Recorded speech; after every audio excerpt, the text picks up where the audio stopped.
پاکستانیوں حالات کی نزاکت کو سمجھنے کی کوشش کریں۔ ابھی اڈیالہ جیل میں اس وقت پاکستان تحریک انصاف کے دو سینئر رہنما عمران خان صاحب سے ملاقات کرنے کے بعد باہر آئے۔ ملاقات کے دوران انہوں نے خان صاحب کو یہ باور کرانے کی کوشش کی کہ سہیل آفریدی وزیرت اعلیٰ کے منصب کے لیے موزوں شخصیت نہیں ہیں۔ ان کا کہنا تھا کہ سہیل آفریدی نہ تو کور کمانڈر سے کسی قسم کی مفاہمت یا معاملات سنبھالنے کی صلاحیت رکھتے ہیں اور نہ ہی اتنی بڑی ذمہ داری کا بوجھ اٹھا سکتے ہیں۔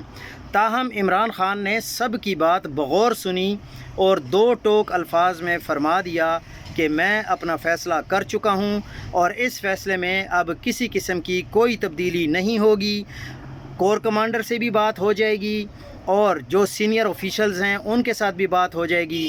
یہ کوئی اچنبے کی بات نہیں ہے، میرا فیصلہ اٹل ہے اور یہی ہے کہ سہیل آفریدی ہی وزارت اعلیٰ کا منصب سنبھالیں گے اور انشاءاللہ اس صوبے میں بہتری بھی لا کر دکھائیں گے۔